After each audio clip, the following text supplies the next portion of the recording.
For long, I mean, you're best known within the sort of wider estate agency world for your fantastic work on Facebook marketing and advertising. I think that a lot of us have used you to make sure that we're getting it right. But you have an extensive, I suppose, what helps you do that so well. So you have an extensive estate agency background of 20 years. Do you believe that sort of once an agent, always an agent? Do you think it will always be your passion? Yeah, no, I do. I think until you've actually been in the property industry, you probably really don't understand what it's all about. Everything I do within my digital agency business and what I do for other agents, I'm always thinking about how that's going to benefit the agent, and from my experience of being in agency as well. So yeah, it makes a big difference. And I just think understanding what agents are trying to achieve and actually being in their shoes makes a big difference when creating adverts or even trying to achieve what they want to achieve. That's fantastic. So in that 20-year period that you've been working in the property industry, what achievement are you most proud of? I'm going to split that into two, if you don't mind. What's your proudest sort of personal achievement, and what is your proudest professional achievement in terms of your work?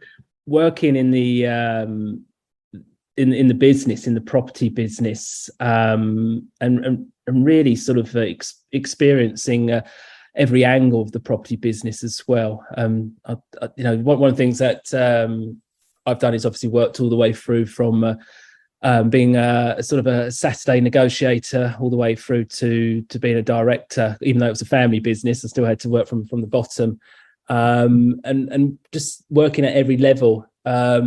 And hopefully I feel in a successful way as well. So, that's lettings manager, property manager, sales manager, and experiencing all those angles, and then be able to use that experience to work closely with the team there as well. So yeah, it's experience, I suppose, on that. And if you were to sort of put yourself in the shoes of, say, a young negotiator or somebody that's starting a business out afresh in the property industry, somebody who's just come into things, what one piece of advice, you can only choose one, like what one piece of advice would you give them? Probably to listen. Listen to your client. I think so many agents go in there just to get the commission, the sales, the targets, but really by listening and showing real interest in the client, I think is probably the most important thing, and that will lead to so many positives. And in terms of the recent, I mean, we've had a 3 or 4 week news cycle now, which has been never ending. Some of it's been doom and gloom. There's certainly been highs, there's been lows, and I think it's fair to say there's a lot of challenges facing both the country, the economy, businesses, and our marketplace as well. But if you could pick one particular sort of challenge that you think is affecting the industry that we all need to kind of get behind and fix, what would it be? I think probably providing a real service that benefits the public. I think there's a lot of times, as I said before, there's a lot of agents who will pretty much just look to get the property sold and not really look at the sort of the customer's journey, the experience that the buyer or seller is going on that journey. So yeah, really looking at providing a service that's at a very high level, but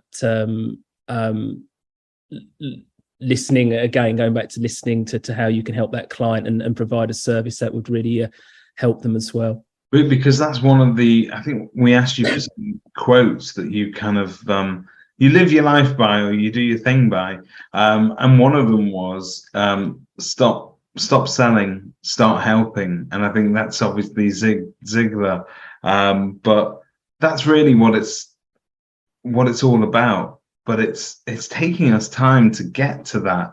For a lot of agents, that kind of image of a fast talking, hard dealing estate agent, it doesn't come out of nowhere. It's because our livelihood rests on what we're able to sort of get across the line. But to then sort of change that philosophy and push it in the direction of actually helping people, I think what we've understood is perhaps that we get to the same point. So you get to the same point of sale where you're putting money in your pocket, but the customer experience is what makes your opportunities to do more business with those people or people that they know a lot better. So we've become less short-sighted, really, haven't we?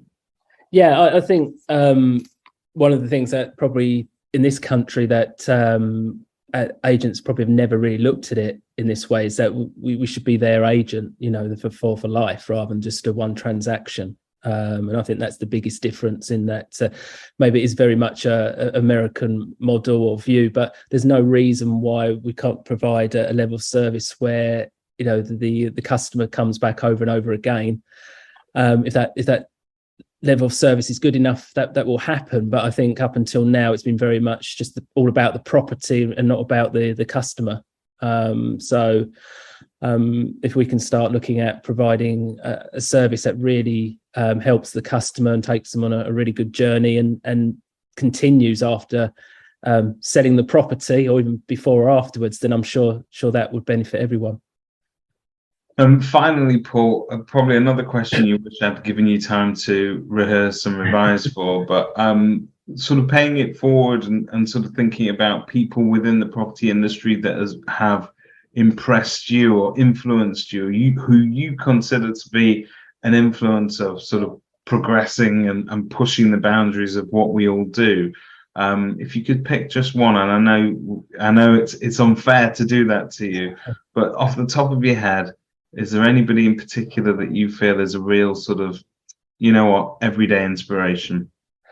There are so many, and I'm going to probably choose someone who perhaps I haven't mentioned before, but I see them do a lot of stuff. I think Luke Sinclair does some amazing stuff, and I think he obviously does a lot of research as well, and spends a lot of time looking at what's working and what we should be doing to improve ourselves. So yeah, I think he needs a mention there. There's loads of people that I work with on a digital level, but for someone who always stands out, that he gets it, and he goes the extra distance to really. He really does, and I've got to tell you something that makes him an excellent human being, never mind estate agent, is that I think he has concentrated for a lot of time on sort of learning as much as he possibly can from the best, not just here, but also obviously in Australia and America and wherever he can.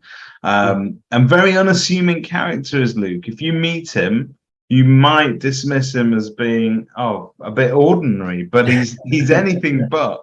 You get to know that guy. And I think what he's done is he's taken that philosophy that you said of stop selling and start helping. He's put that at the center of his business. But in actual fact, I'm going to go one step further. I think he's put it at the center of his life, because if you as an agent reach out to him, for argument's sake, he does fantastic landlord evenings. So the other week I put him together with an agent who wanted to start doing that. And Luke doesn't hold back. He'll just help whoever he can, because he'll take the view that it's not, what goes around comes around, and he gets his kicks out of helping people, as opposed to sort of cloistering all that information and not letting other people have it. And I just think that's a wonderful way to look at life and to be able to live it that way. So I wholeheartedly back your recommendation there. He's absolutely superb. It is, it stands out 100%, and I think it's definitely worth a mention. Paul, thank you so much for your time, and thank you for everything.